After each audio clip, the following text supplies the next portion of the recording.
A little bit, I think so. We kind of get burned on a call in the playoffs over a similar type of situation. You don't know if it's offside or onside, but the league's got to clarify some of these rules. What's a kick, what's offside, what's goalie interference. Kind of depends on the night, I guess. So disappointing, obviously. Obviously, we should never have even let it get to that point. So disappointing. Did you feel like you were in control even though you perceived the pucks got Since I was a kid, I thought, if you have possession of the puck, it's onside. If I have possession or not, I guess that's the judgment call. So either way, I think players just want some clarity on some of these rules. We've been burned on a few kicks and stuff like that, and obviously Calgary had the situation last year in the playoffs. So it kind of goes back a long way. Not understanding some of the rules of our own game. It's kind of funny, I guess.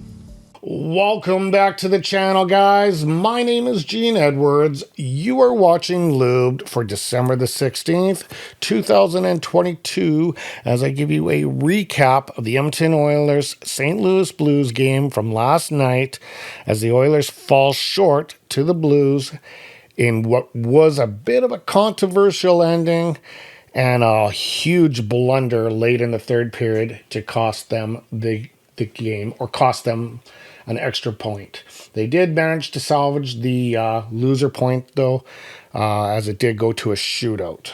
Okay, so as I mentioned, the Oilers had this game within grasp. 8.5 minutes left in the game. They have a 3-1 lead. They give up a goal there, and then Darnell Nurse. Absolutely massive blunder. However, Nurse did own up to it in his post-game press conference, and he did not talk about the offside controversy that we're going to get into right now. But he did own up to his mistake. We need better out of him, just like we need better out of Campbell. That kind of stuff should not happen, especially that late in the game. Then we had a controversial offside call. Okay, so let's break it down. So Connor McDavid and Leon Draisaitl enter the zone. Connor McDavid has the puck on his stick.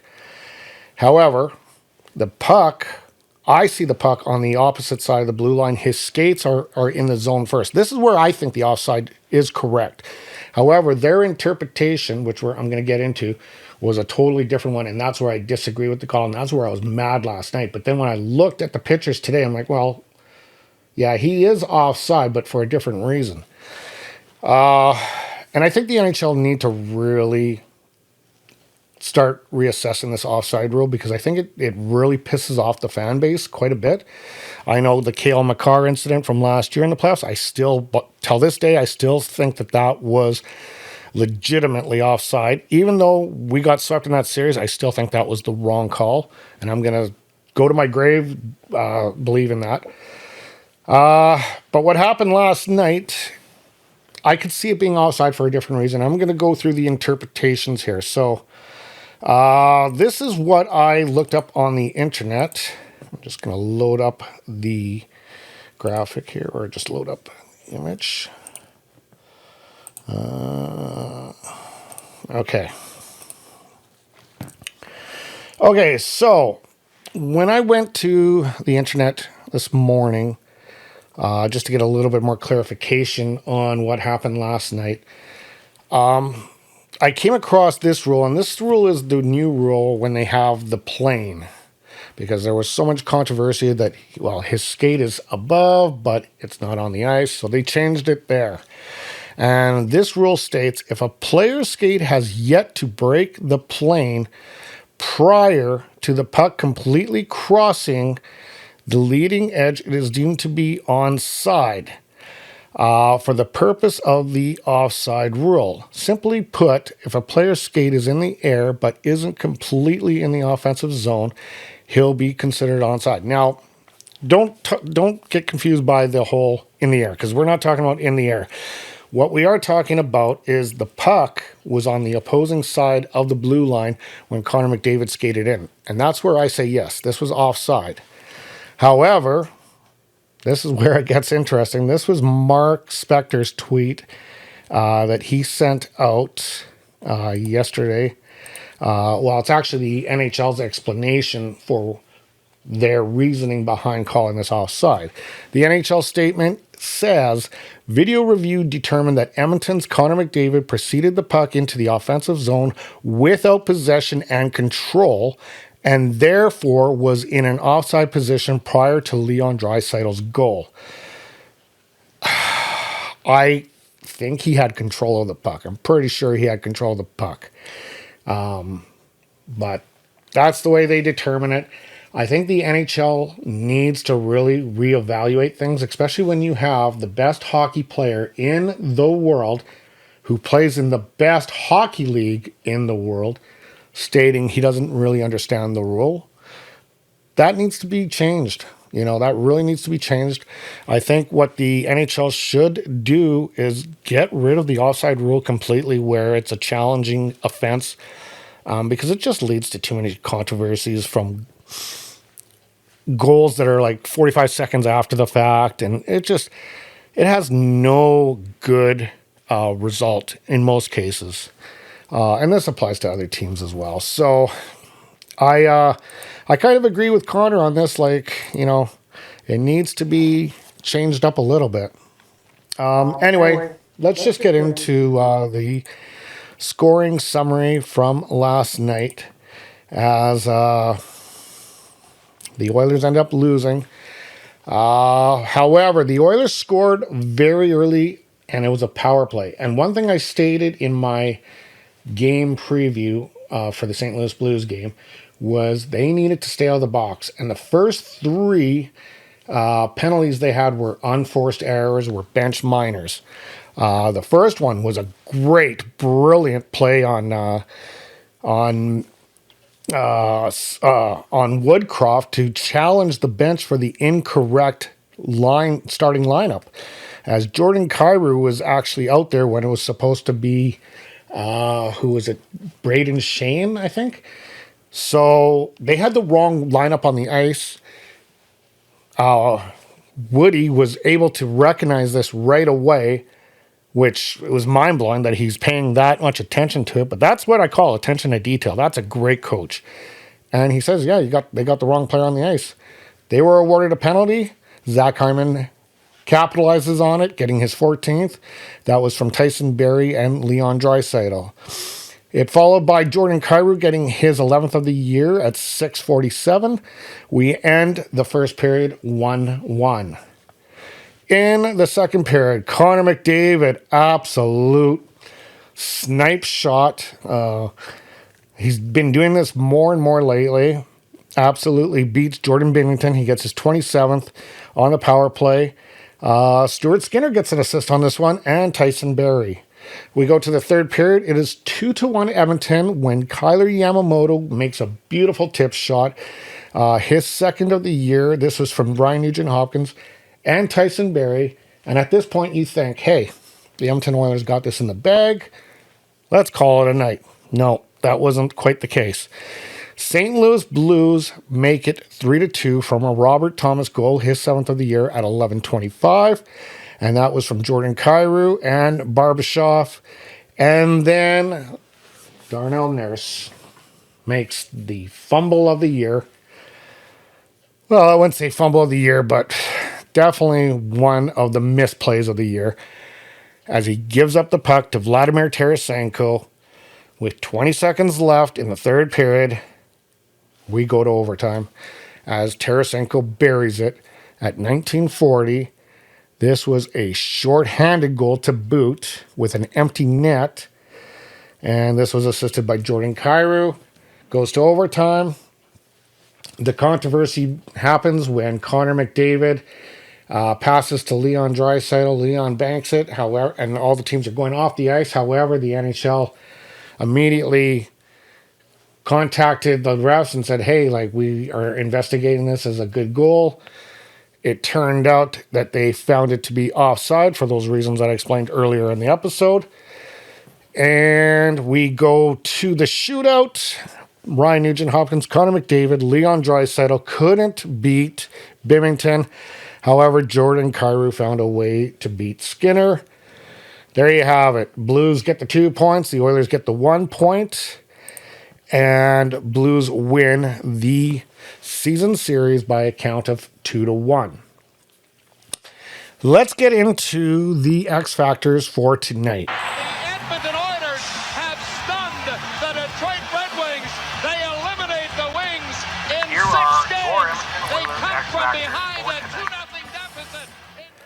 All right, so I'm going to do a bit of a different X factor. I'm going to put in a few interesting ones on this one because it was such an interesting game. The first X factor I'm going to give was actually an Edmonton Oilers X factor that I thought was a very good one. And the reason why I want to do this is because I think the Oilers were cheated out, so I want to acknowledge some of the good things that they did. And what Woody did at the very beginning of this game was simply amazing, to pay attention to that much detail by calling the bench minor with the incorrect lineup on the St. Louis Blues. So I'll give the first X factor for that. Controversial offside call. Very controversial offside call. When refs make deciding games like that, it hurts. And especially when it's in the playoffs. And it's happened to the Edmonton Oilers on a few occasions where they get burnt by really horrible calls. Last year was a good example. And then in the Anaheim series, when in 2017 was another one. It's hard to swallow when you see that, and you just want the refs to do the right call and make the right situation, and a lot of times they do. And then Nurse's fumble. Honestly, this is the main reason why the Edmonton Oilers lost the game. Nurse's fumble with 20 seconds left. That should never happen. It should never happen. Like I said, though, Nurse was man enough to own up to it, and hopefully he learns from it. Okay, so that now takes us to the updated standings, as the Edmonton Oilers are now 6th in the Western Conference. They are 10 points behind the Vegas Golden Knights for first place, and they are 3 points ahead of their Alberta rival in Calgary, with a record now of 17-13-1 for 35 points. Let's go into the Anaheim preview for Saturday. Now, this is a game that the Oilers need to win. This is a game that the Oilers should win, and I'm going to go over the standings, and you'll understand why I say so. Let's dive into it. The Anaheim Mighty Ducks right now have a record of 8-20-3. They are 8th in the Pacific. The Oilers 17-13-1, as I just mentioned, 4th in the Pacific. When it comes to the offensive stats, the Anaheim Mighty Ducks, actually most of their stats, you're going to hear early 30s, late 20s on a lot of the stats. We're going to start off with goals. They are 32nd worst overall, averaging 2.35 goals per game. The Oilers are tied for 4th, averaging 3.61 goals per game. Shots on goal. The Anaheim Mighty Ducks are 23rd in the league, averaging 30.1. The Edmonton Oilers are 15th in the league, averaging 31.7. When it comes to the power play percentage, the Anaheim Mighty Ducks are 29th in the league at 15.1. The Edmonton Oilers, king of the hill, at 31.9 for first place overall. When it comes to the face-off percentage, Anaheim is 27th in the league, averaging or with a 46% face-off percentage, and the Edmonton Oilers are tied for 6th in the league at 50% even. When it comes to the shooting percentage, the Ducks are dead last at 7.8. The Oilers are tied for 5th at 11.4. As far as defensive stats, the Mighty Ducks are 32nd overall for goals allowed at 4.19 goals per game. The Edmonton Oilers are 22nd overall at 3.39 goals per game. When it comes to shots allowed, the Ducks again are 32nd overall at 37.3. The Edmonton Oilers are 26th overall at 33.2. When it comes to the penalty minutes, The Ducks are actually very undisciplined, averaging 12.2 minutes per game, and the Oilers are 11th overall, averaging 8.6. As far as penalty kill percentage, the Ducks are 31st in the league at 67.3. The Oilers are 25th in the league at 73.3. The goaltenders are Lucas Dostal. He's got a save percentage of 872. And they got Stuart Skinner here listed, but I think this would be a great night for Jack Campbell to play because we're trying to get some easy games in for him to make him feel really good about his game. But with Stuart Skinner's, he has a 919. Like I say, I don't think Skinner will get the start. I really think Jack Campbell would get the start for tomorrow. It only makes sense. But yeah, that's pretty much all I got for you guys today. I'm going to be back on Sunday doing the review of the Ducks game and a preview of the Nashville game that happens on Monday. Those of you that are new viewers to my channel, if you like what you see, please feel free to hit like, share, and subscribe. For everyone else, as always, stay healthy, stay happy, and stay hydrated. We will see you soon. From the words I spit, so sharp, so freezing, so cold, behold, frostbite, they feeling.